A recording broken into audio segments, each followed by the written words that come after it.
In this recruiting class, USC is recruiting for its next no-fly zone. You are Locked On Trojans, your daily podcast on the USC Trojans, part of the Locked On Podcast Network, your team every day.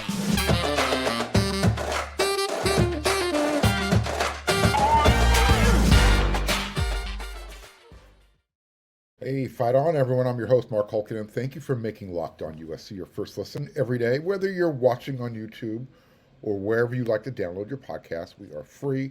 I appreciate your support.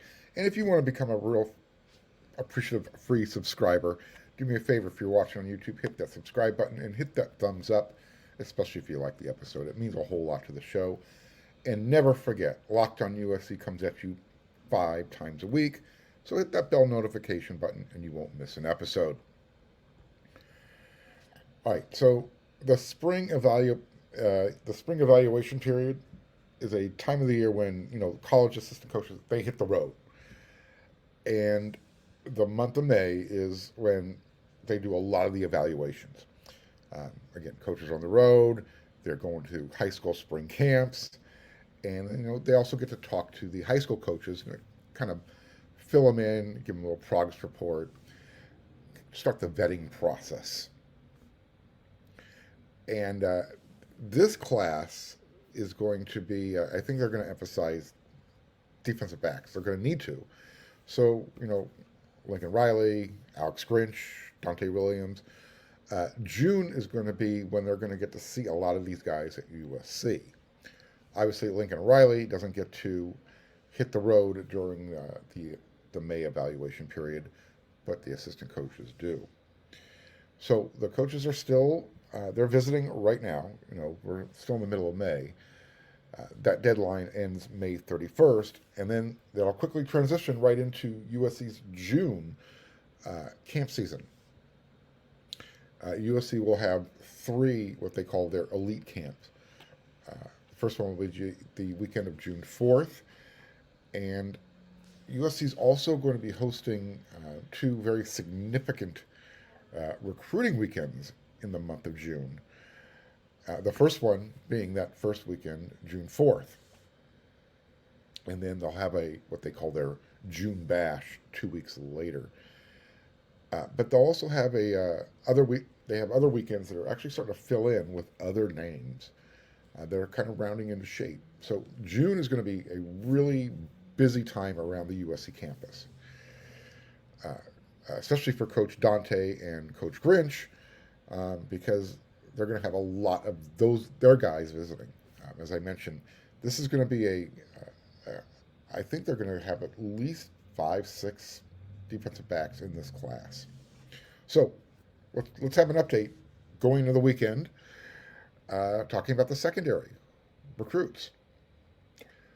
Let's start locally. How about Marcellus Williams? You've heard the name. I've mentioned him many times.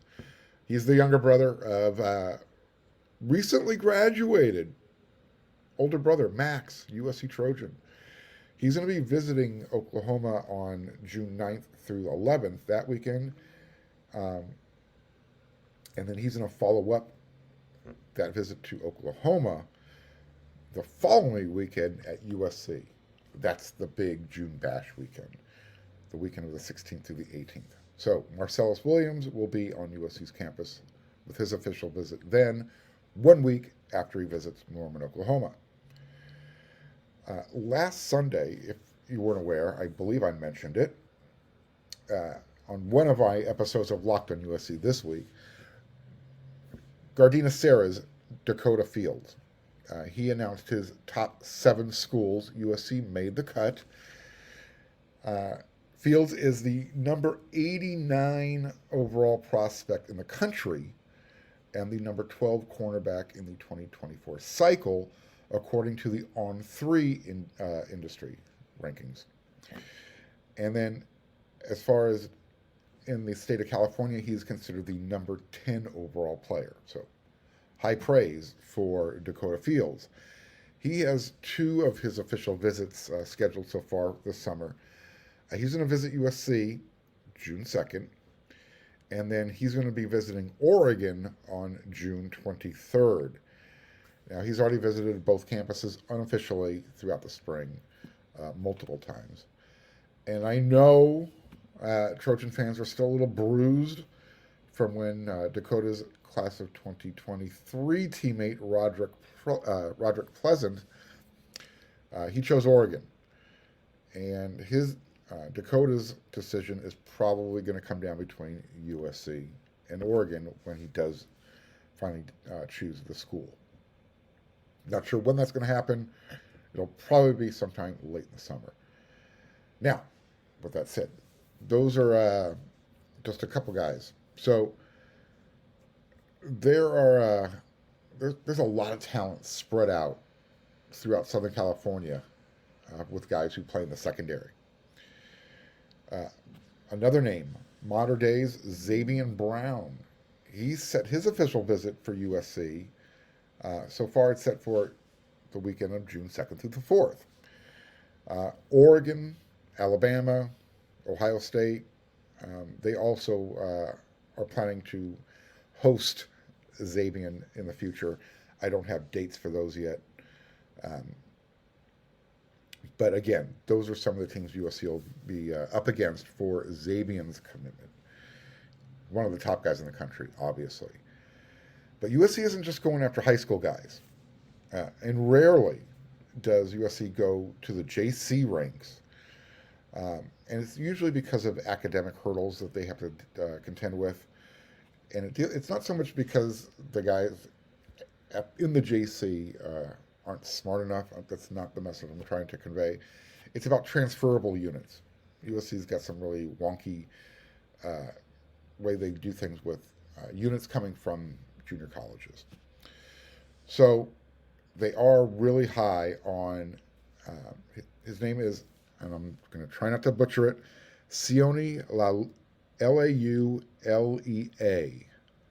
Laulea? So Sione Laulea? Anyways, he got an offer back on April 2nd. He's going to the, right now he's at the College Mateo in the Junior College of San Mateo in San Mateo, California. If that name sounds familiar, if I can ever spit it out correctly, that's where Mekhi Blackman got his career started before he went to Colorado and before he ended up at USC. Sione has also earned offers recently from Oregon, Miami, BYU, Penn State, Illinois, Louisville, Utah, Florida State, Colorado, among others. I mean, he's got a long list of school choices. So very talented. So, and I don't think he's a fallback plan or plan B guy for USC. He's got 3 years of eligibility. He's a big guy, 6'4", 185 pounds. So Sione is going to bring at least a year of experience playing at the college level, albeit at the JC level, if he chooses USC. And that would be important because next season, USC literally could, they could be losing Jacoby Covington, Kalen Bullock, Bryson Shaw, Max Williams to the draft.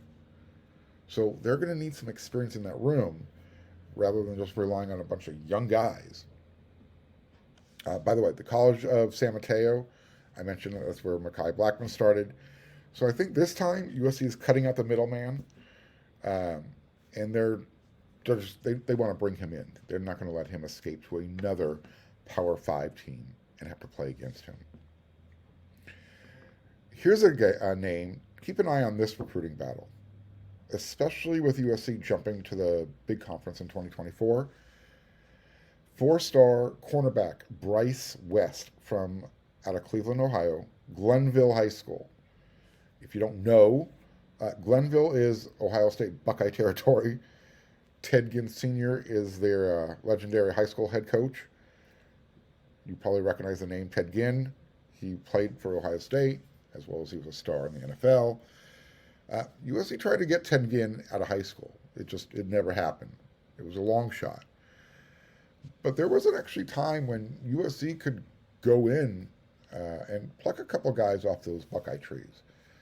You know, just a couple names. Gary Jeter, back in the 70s. You had Fred Davis, the Mackey Award winner. Pete Carroll pulled that one out. But it's rare. It doesn't happen often. So, Bryce West, here's where USC might have a little bit of an advantage. He has really close relationships with multiple coaches at USC.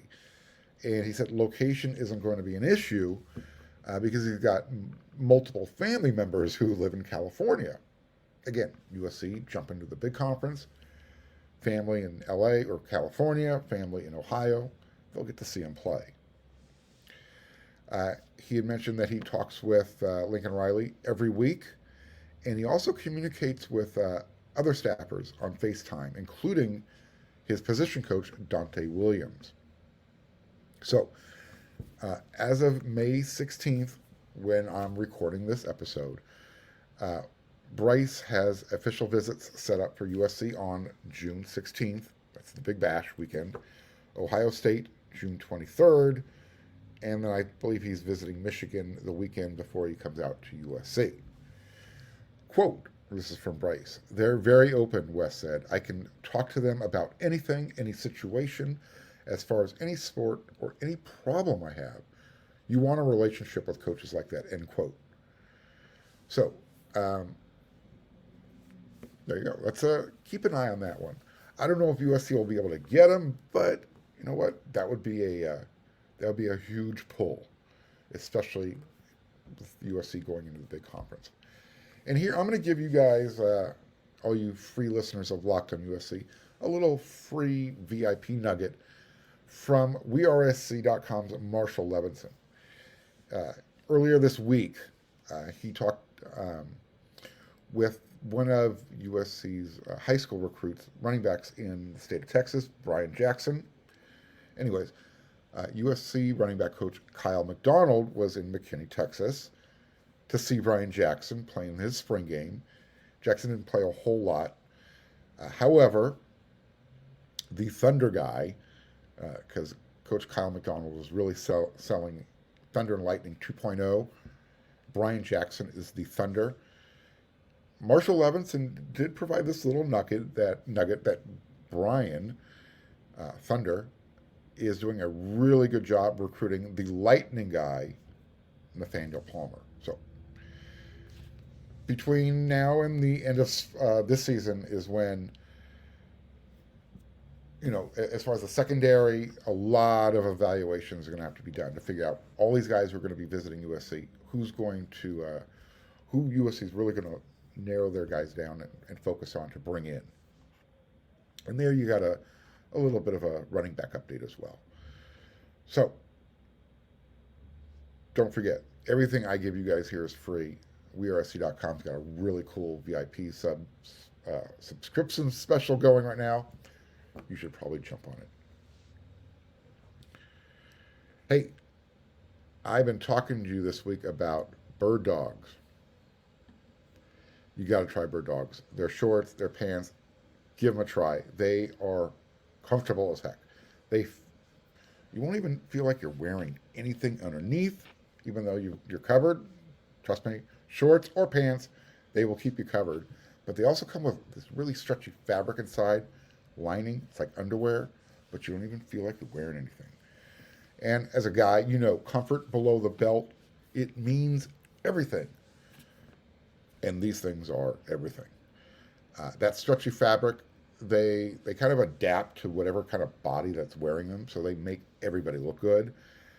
And what's really cool is their versatility. I can go from the practice field straight to the press box, and that's because bird dogs, they give me the freedom to wear one pair of pants or shorts anywhere. I mean anywhere. On a date, hanging out, interviewing players and the coaches. So even if you're just a guy hanging out on the couch, or if you've got one of those dad bods, bird dogs can make either one of your bodies look good. So if you're hanging out on the couch, pick up that laptop, go to birddogs.com/LockedOnCollege, and when you enter the promo code LockedOnCollege, they'll throw in, check this out, a free Bird Dogs Yeti-style tumbler with every single order. You guys are going to like these things. Go check them out. Trust me, you'll like it.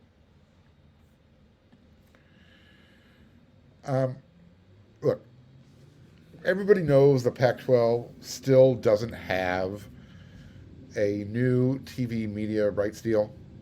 I don't know. They're going to announce it here eventually, I'm sure. I don't know what they're waiting for. It just hasn't happened yet. But they did make an announcement recently, and I don't know. Does anybody really care about their new fan-friendly initiatives that the Pac-12 negotiated with their current TV partners? Excuse me. So the Pac-12 will, if you haven't heard, the Pac-12 is going to be implementing the following in-game and pre-game football access initiatives with their broadcast partners, ESPN, Fox Sports, and the Pac-12 networks. Here are some of the bullet points. You're going to get in-game head coach interviews, pre-game and halftime locker room camera access, coaches and select student athletes wired on-field pre-game, cameras in the coach's booth without sound, and extended handheld camera permission. Okay? So for the next football, and I'm assuming this is going to carry over into the basketball season as well, this is what the Pac-12 powers that be are doing to kind of, I guess, keep the student athletes interested, or keep their interest piqued in a conference that may or may not even be affiliated with ESPN or Fox once their current media deal expires. Great short-term Band-Aid. I give them credit for that. But, how long, this is how long I'm going to care about this, until as long as USC is a part of the Pac-12 conference. And let's be honest, if there's one school that can take advantage of these new fan-friendly initiatives, it's probably USC this season. Imagine Lincoln Riley being asked, heading into halftime, they've got a 4-touchdown lead. Hey, Coach Lincoln Riley, how's that defense going to hold on to that 4-touchdown lead? You know that's going to be a weekly question.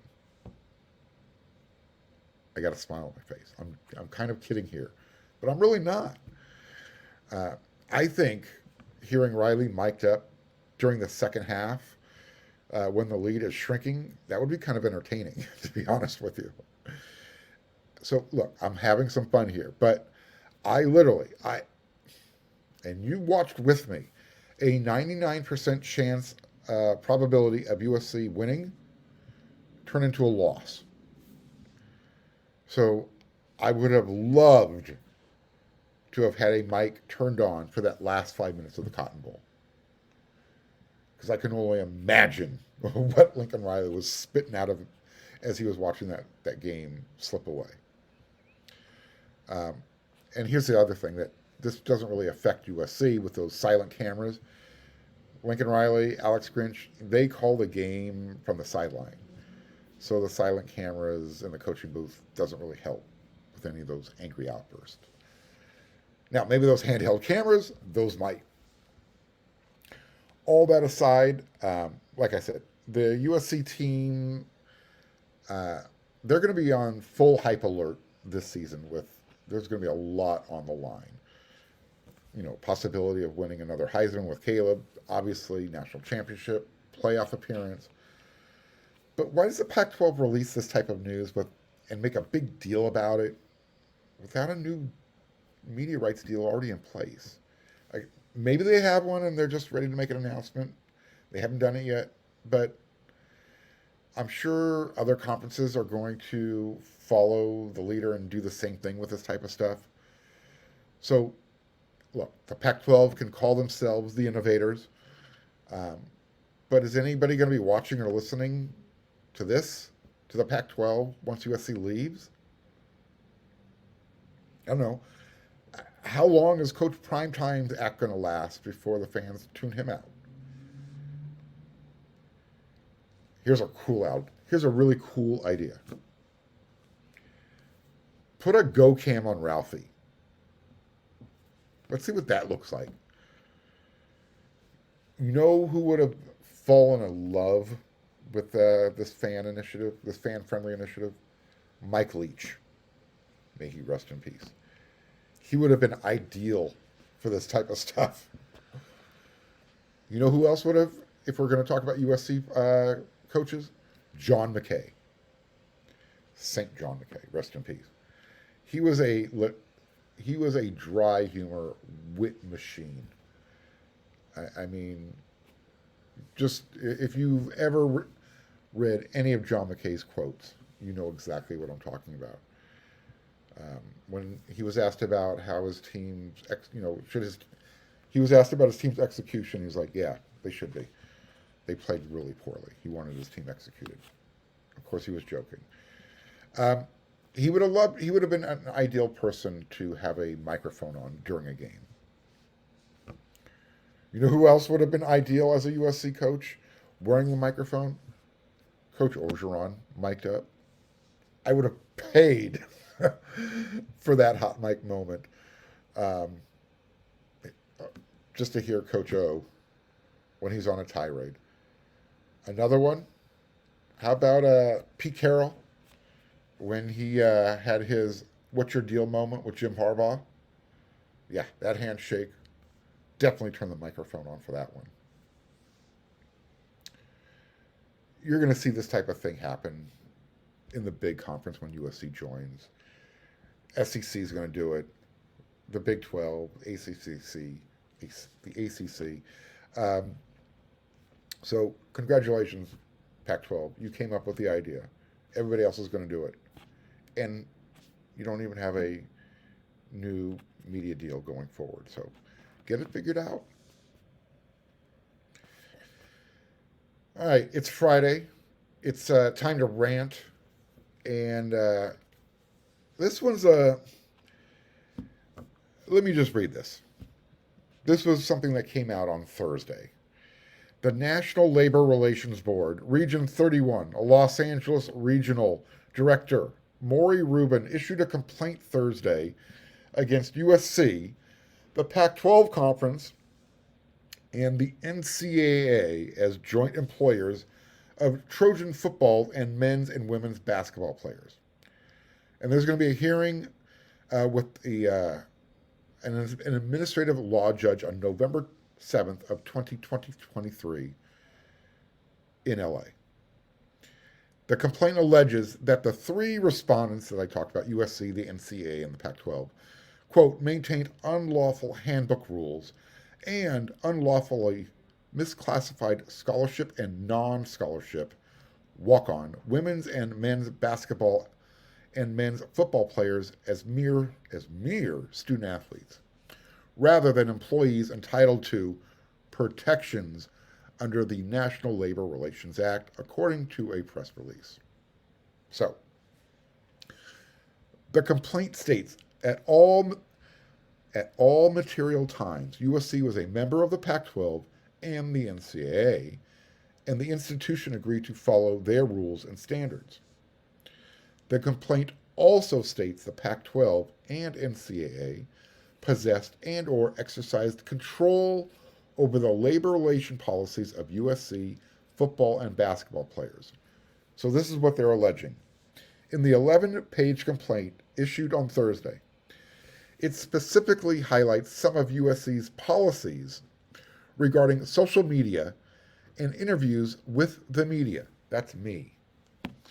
The complaint cites the USC Athletics Student-Athlete Handbook and its social media policy and guidelines, which, according to the complaint, have stated, quote, put your viewing settings on private so only your friends can see your postings, end quote. A section of the USC Athletics Student-Athlete Handbook regarding interviews allegedly states, quote, we will contact you and work around your athletic, academic, and social schedules. You'll be asked to come to the sports information office at an agreed-upon time to be interviewed in person or conduct a phone interview, end quote. Look, I'm not sure if this is in writing or not, this policy. But I do know this policy has been in place for interviews for a long time. It's no big deal as far as the media is concerned. If you want to interview a coach, a player, you put your request into the sports information department. In the past, it was Tim Tessalone. Currently, it is Katie Ryan. You want to talk to somebody in the basketball program, you contact Dave Tuttle. It's not a big deal. Quote, the conduct of USC, the Pac-12 Conference, and the NCAA as joint employers deprives the players of their statutory right to organize and to join together to improve their working and playing conditions if they wish to do so, end quote. Our aim is to ensure these players as workers, like any other, can fully and freely exercise their rights. You know what they're doing? They are literally inviting the media to just say, screw you, sports information department. We don't need to go through you anymore. We're going to go hang out on the USC campus, and we're going to start creeping and hounding these student athletes while they're on their way to class or going to study or going to practice. Hey, let's talk. Can you talk? Can you give me 5 minutes? I really don't understand why the National Labor Relations Board is getting involved, or why they're even singling out USC for this matter. It really makes no sense to me. Somebody smarter than me, and there's a lot of you out there, explain this to me. Why would you get involved with this? Because USC is trying to protect their student athletes from the media to give them a little bit of free time. Hello? What the hell is that all about? Just another political organization getting involved with something they should not be getting involved with. Don't understand it. That's my rant. It's the end of the week. Thank you for making Locked on USC your first listen every day. I really do appreciate it. And again, when you're not making Locked on USC your first listen every day, I know you're heading on over to wearesc.com. This is the time where you want to get all of your VIP recruiting information. Take advantage of the subscription special, $29.99 now through, it'll give you all the information you want through the end of August 31st. You're going to get a lot of recruiting information now. And I will bring you free stuff all the time.